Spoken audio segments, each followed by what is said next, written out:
Good morning, Latin 1. We are on chapter 22, From the Inn to Rome. So here we go, page 185. Listen for the tenses especially. Now that you've had all of them exposed to you, you've gone through all of them, now we're just doing the translations, okay? So get out your red pen, make sure you've done the translation first, get out your red pen, and correct as we go. It was already day. At first light, the coachman, with the help of the slaves of the innkeeper, pulled the carriage out of the ditch and moved it toward the inn. At that time, or then, the slaves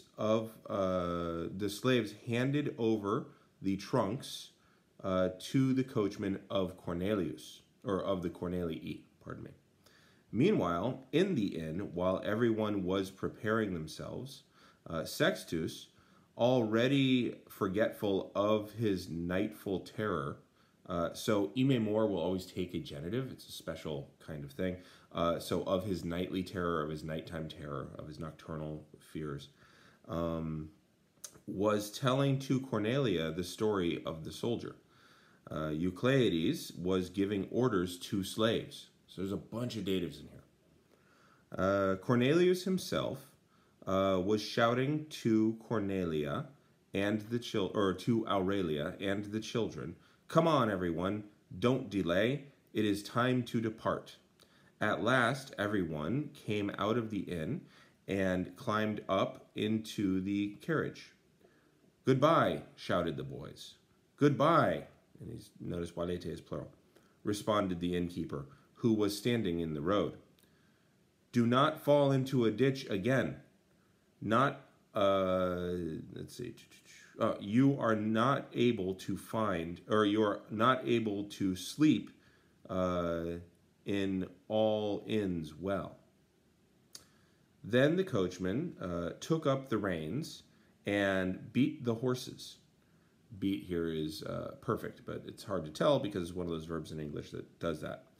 At last, they were seeking Rome again, or they were heading to Rome again. On the journey, Sextus explained everything to Marcus about the dead mouse. Cornelius told to his wife the story of the soldier. Already they were approaching to the city when suddenly the boys spotted a huge building. Now, appropinquare is a verb that takes the dative almost always. The only time it doesn't take the dative is if there's an odd in front of the thing that it's approaching, and then it's approaching to something instead of approaching that thing. But both translations are to the whatever.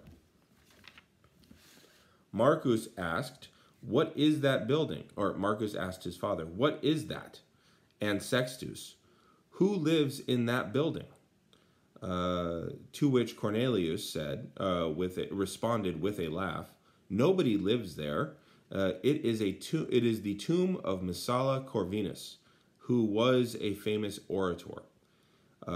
Here, now he has a macron over it, so it means here. Here there are tombs of many and famous citizens,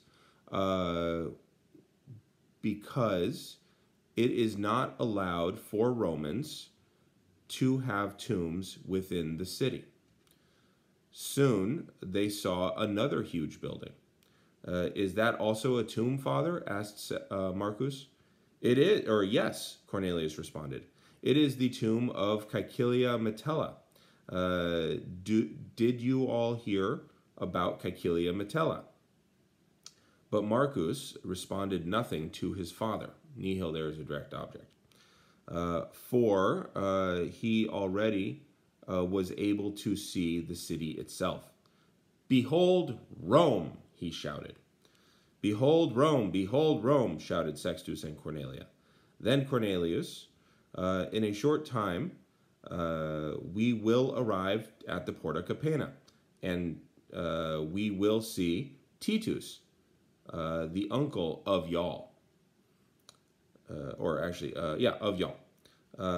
For I explained everything to him.